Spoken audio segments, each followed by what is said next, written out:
అందరికీ నమస్కారం. Welcome to it's TV. ప్రస్తుతం మనతో పాటు ఉన్నారు శ్రీ జగదాంబ త్రిశక్తి పీఠాధిపతులు తాళ్ళూరి బనారస్ గురూజీ గారు. గురుగారితో మాట్లాడి మరెన్నో విషయాలు తెలుసుకునే ప్రయత్నం చేద్దాం. నమస్కారం గురుగారు. శ్రీమాత్రే నమః. గురుగారు, శ్రీరామ రక్ష స్తోత్రం యొక్క విశిష్టత ఏంటో తెలియజేస్తారా? శ్రీరామ రామ రామేతి రమే రామే మనోరమే సహస్రనామ తత్తుల్యం రామనామ వరానని అనేటువంటి మంత్రంతో ఇది ముగింపుగా ఉంటుంది ఈ రామరక్షా స్తోత్రం. దీన్ని బుధ కౌశిక మహాముని వారు రచన చేశారు. ఈ వీరు రాముల వారి మీద అత్యంతమైనటువంటి భక్తితో, ప్రేమతో ఈ యొక్క రాముల వారి యొక్క ఆజానుబాహుడు, అరవిందలోచనుడు అనేటువంటి పదాలన్నీ వారిని చూసిన తర్వాత వారికి ఈ రక్షాస్తోత్రం రాయాలి అని చెప్పేసి బుధ కౌశిక మహామునికి మనసులో పడి వారు రచన చేసిందే మనకి ఈ రామరక్షా స్తోత్రం అనమాట. అంటే ఈ రామరక్షా స్తోత్రాన్ని గనక ప్రతినిత్యం గనక ఎవరైనా పారాయణం చేస్తే మొట్టమొదటిగా వారికి భయం తొలగిపోతుంది. చరితం రఘునాథస్య అంటూ మొదలవుతుందమ్మా ఈ స్తోత్రము. దీనిలోనే మనకి రామాయ రామ భద్రాయ రామచంద్రాయ అనేటువంటివి కూడా దీనిలో మనకి తెలుస్తూ ఉంటాయి. ఆ శ్లోకాలన్నీ వస్తూ ఉంటాయి. చక్కగా రాముల వారికి సంబంధించినటువంటి అన్ని విశేషాలు కూడా, కొంత సమూహమైనటువంటి వారికి సంబంధించిన చరిత్ర కూడా దీనిలో మనకి కనిపిస్తుంది. అయితే ఇది చదివితే ఒక రకంగా రామాయణం మొత్తం చదివినంత పుణ్యం లభిస్తుంది.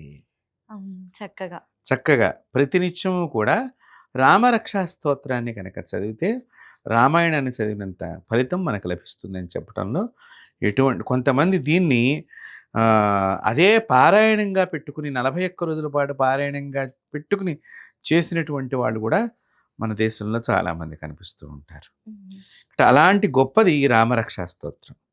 ముఖ్యంగా మనిషికి భయం తొలగిపోవటానికి ఈ స్తోత్రం చాలా బాగా ఉపయోగపడేటువంటి స్తోత్రాల్లో, మీకు భయంగా ఉంది, ఏంటో గుబులుగా ఉంది, మనసంతా ఆందోళనగా ఉంది, అంటే వాళ్ళు కూడా చెప్పుకోలేరు వారి సమస్యని, వారి బయటికి ఎలా చెప్పాలో కూడా అర్థం కానిటువంటి వాళ్ళు ఈ రామరక్షా స్తోత్రాన్ని ఇంట్లో విన్నా, పఠించిన, పారాయణం చేసిన చాలా శుభమైనటువంటి ఫలితాన్ని పొందుతారు. వాళ్ళకి ఆ దోషాలన్నీ తొలగిపోతాయి. అంతేకాకుండా మనసుకి ప్రశాంతత ఇస్తుంది ఈ రామరక్షా స్తోత్రం. మానసిక జబ్బులతో మీ ఇంట్లో ఎవరైనా బాధపడుతున్నారనుకోండి, ఒక్కొక్క కర్మదోషం వలన కొంచెం మానసిక జబ్బుగా ఉండి, అంటే మెంటల్ డాక్టర్ని ఆశ్రయించేటువంటి పేషెంట్స్ ఎవరైతే ఉంటారో వారి దగ్గర ఈ రామరక్షా స్తోత్రం వినిపించాలి. ఇది చేయటం మూలకంగా రామరక్షా స్తోత్రం అనేటువంటి ఆ శబ్ద ఘోష వలన వారి మానసిక ఒత్తిడికి లోనయ్యేటువంటి లక్షణాన్ని తగ్గింపు చేసి వ్యాధిని పోగొట్టే గుణం ఈ రామరక్షా స్తోత్రంలో ఉంది. అంటే సైన్స్ లో సౌండ్ వైబ్రేషన్స్ ఏవైతే ఉన్నాయో ఇది మన స్తోత్రంలో ఉంది. అవును, ఇది చదివితే వింటే అంత ఇది. అంతేకాకుండా ఈ రామరక్షా స్తోత్రం బుధ కౌశిక మహాముని రాసినటువంటి దానిలోనమ్మా వారు చాలా గొప్ప ప్రయోగం చేశారు. దీనిలో ఈ హృదయ స్పందన ఎలాగైతే మనకి డాక్టర్స్, మనం చిన్నప్పుడు కానీ సైన్స్లో చదువుకున్నటువంటి స్టూడెంట్స్కి అయితే లబ్ డబ్ లబ్ డబ్ అని కొట్టుకుంటూ ఉంటుంది అంటారు కదా.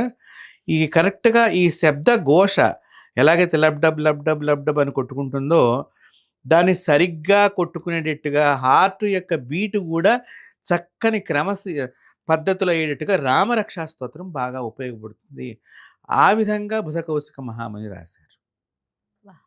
అంత చాలా గొప్పది ఈ రామరక్షా స్తోత్రం. అంతేకాకుండా మనం మాట్లాడితే ఇంట్లో ఎవరికైనా ఏమైనా నీకు బుద్ధి లేదా అని తిడుతూ ఉంటారు. ఆ బుద్ధి లేదా అని తిట్టించుకునేవాడు ఎవడైతే ఉన్నాడో వాడికి ఈ రామరక్షా స్తోత్రం కనుక వినిపించినట్లయితే వారికి బుద్ధి సవ్యంగా ఉంటుంది. అంటే ఇక్కడ బుద్ధి, భయం పోగొడుతుంది, మానసిక వేదనను పోగొడుతుంది ఈ రామరక్షా స్తోత్రం. ఆరోగ్యానికి కూడా మంచిది, చాలా ఉపయుక్తమైనటువంటిది. అంతేకాకుండా సర్వ పాపాలని పోగొట్టేటువంటి ఒక తీర్థం లాంటిది అనుకోండి రామరక్షా స్తోత్రం. మనం చక్కగా తులసి తీర్థం, మన దేవాలయానికి వెళ్ళినప్పుడు అక్కడ అర్చక స్వామి వారు ఉంటారు, వారు చక్కగా తీర్థం ఇస్తారు. ఆ తీర్థం తాగంగానే మనసుకు అమ్మయ్య, మన గుళ్ళోకి వెళ్ళి తీర్థం తీసుకోకపోతే మనసుగా ఉండదు. అంటే ఆ తీర్థం తీసుకుంటే ఆ సమయంలో మనసు ఎంత ఆనందపడుతుందో, ఈ రామరక్షా స్తోత్రాన్ని గనక మీరు పారాయణం చేసి చక్కగా దాన్ని విన్నట్లయితే గనక సర్వ తీర్థాలలో మీరు స్నానం చేసిన పుణ్యం లభిస్తుంది.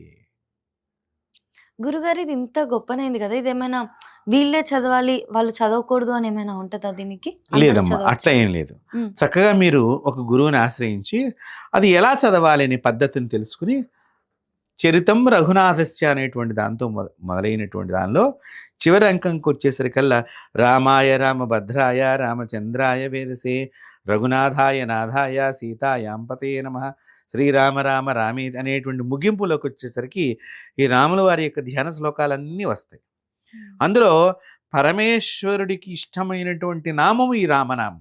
హ్మ్. చూడండి. అందుకనే అసలు రామనామం ఎట్లా ఉత్పత్తి అయిందనేది మనం ఆలోచన చేసినట్లయితేనమ్మా, విష్ణువు యొక్క శబ్దం నుంచి, శివుడి యొక్క శబ్దం నుంచి, ఆ 2 మంత్రాల శబ్దం నుంచి ఉత్పత్తి అయిందే రాముడు. హ్మ్. హ్మ్. అందుకనే ఓం నమః శివాయలోంచి మా అనే అక్షరము, ఓం నమో నారాయణాయలోంచి రా అక్షరం ఇలా ఇవి 2 కలిసి రామ అనే శబ్దం మనకు ఉత్పత్తి అయిందనమాట. ఆహా! కాబట్టి అలా ఉత్పత్తి అయినటువంటి మంత్రాన్ని మనం ఈ చరితం దానిలోనే అంటే రాముల వారి యొక్క చరితని ఒక పాటలాగా, ఒక చక్కని శ్లోకాల వరవడితో ఆయన బుధకౌశిక మహాముని ప్రయోగం చేసి, రాముల వారి గురించి అది అది వింటూ ఉంటేనే అసలు మనసుకి అది నాకు కొంచెం నోటికొచ్చు కాబట్టి లోపల ఆనందపడుతున్నాను నేను మీకు హ్మ్. చెప్పేటప్పుడు హ్మ్. గూడా. అంటే అలాంటి గొప్పది ఈ రామరక్షా స్తోత్రం. సర్వ పాపాల్ని పోగొడుతుంది. కాబట్టి దీన్ని చక్కగా అందరూ చదవవచ్చు. హ్మ్. చదివేటువంటి సందర్భంలో మాత్రం కొద్దిగా మాంసాహారం తీసుకోకుండా, ఇతరత్రా పదార్థాలు తీసుకోకుండా చదివితే గనక, మీరు ఎందు నిమిత్తం ఒక కోరిక నిమిత్తం పెట్టుకుని చదువుతున్నట్లయితే గనక, ఆ కోరిక తొందరగా నెరవేరుతుంది మీకు. హ్మ్. హ్మ్. ఓ 41 రోజులు చేయాలమ్మా ఈ ప్రయోగాన్ని. చక్కగా ఈ 41 రోజులు చేయటం మూలకంగా ఏంటంటే, వీళ్ళల్లో ఉండేటువంటి ఒక అవలక్షణం తొలగిపోతుంది. హ్మ్. చక్కగా మనం రాముల వారి దగ్గర ఏవైతే లక్షణాలున్నాయో, ఆ లక్షణాలు మన శరీరంలో ప్రవేశిస్తూ ఉంటాయి. అలాంటిది ఈ బుధకౌశిక మహాముని ప్రయోగం చేసి రచన చేసినటువంటి ఈ రామరక్షా స్తోత్రము చాలా దివ్యమైంది, భవ్యమైంది కూడా. ప్రతి మానవుడు చదవవలసినటువంటి స్తోత్రాల్లో ఈ రామరక్షా స్తోత్రం ఒకటి. గురుగారు ఇది ఏ సమయంలో చదవాలి అని ఏమైనా ఉంటుందా గురుగారు? చక్కగా మీరు ప్రాతకాలం గనక పొద్దున్నే మీరు ఈ 6 గంటలప్పుడు మీరు కనుక కూర్చుని చక్కగా ఆ యొక్క రాముల వారి చరిత్రని ఇక్కడ సంకల్పం చెప్పుకొని, మనం ఆచమనం చేసి సంకల్పం అంతా చెప్పుకొని, రామరక్షా స్తోత్ర పారాయణం కరిష్యే అనుకుని నీళ్లు వదిలినా, లేదా మీకు నోటికి రాదు. హ్మ్. ఇప్పుడు మనకి టీవీ మాధ్యమాలు వచ్చిన తర్వాత యూట్యూబ్ ద్వారా కూడా ఈ పాడినటువంటి వాళ్ళ యొక్క వీడియోస్ ఉంటాయి మీకు. ప్లే చేసుకోవచ్చు. అప్పుడు రామరక్షా స్తోత్రం మనం వింటున్నామనేటువంటి విధంగా సంకల్పం చెప్పుకొని నీళ్లు వదలాలి అక్కడ. శ్రవణం కరిష్యే. ఇందాకేమో స్మరణం కరిష్యే. హ్మ్. అంటే మనంగా చేస్తే స్మరణం. ఓకే. అది శ్రవణం అంటే వేరే వాళ్ళు చేస్తున్నప్పుడు వినటం. ఓహ్! ఈ శ్రవణం కరిష్యే అనుకుని ఒక చక్కగా అక్కడ ఆసనం వేసుకొని దాన్ని ఆస్వాదన చేస్తూ ఆ వీడియో అక్కడ ప్లే అవుతూ ఉంటే చక్కగా దాన్ని రామ రామ అని మనసులో అనుకుంటూ దాన్నే తదేకంగా విన్నా కూడా ఫలితం తప్పకుండా మనకు లభిస్తుందమ్మా. ఈ స్తోత్రంలో ఉన్నదే అంత గొప్పగా ఆయన రచన చేశారు. బుధకౌశిక మహాముని రచనే ఆ మాదిరిగా సాగింది. ఒక మనిషిని మానవుడి నుంచి మహనీయుడిగా మార్చేది రామరక్షా స్తోత్రం ఒక్క మాటలో చెప్పాలంటే. హుహు. అంటే రాక్షసుడి నుంచి మానవుడిగా మార్చింది. హ్మ్. అవును. మానవుడు మహర్షిగా మార్చింది రామాయణం. అబ్బా! హ్మ్. ఇది ఒక మానవుని మహనీయుడిగా మార్చేది రామరక్షా స్తోత్రం. కాబట్టి మన వీక్షకులు మనం గనక ఈ రామరక్షా స్తోత్రాన్ని ప్రతిరోజు ఉదయం పూట 6 గంటలప్పుడు గనక పారాయణం చేస్తే చాలా దానిలోంచి వచ్చేటువంటి ఎందుకంటే ప్రకృతి అప్పుడు చాలా శాంతంగా ఉంటుంది. అవును. ప్లస్ ఇంటిలో వాతావరణం కూడా ఎవరు లేవకపోయినా పర్వాలా. వినాలి అనుకునేటువంటి వాళ్ళు, పారాయణం చేయాలనుకున్నవారు వారొక్కరు లేచి చక్కగా ఆ సమయంలో కూర్చొని చిన్నగా పారాయణం చేసుకున్నా కూడా మీ ఇంటి లోపల ఉండేటువంటి వారందరి ప్రవర్తనలో కూడా హ్మ్. రామరక్షా స్తోత్రానికి ఉన్నది అదే.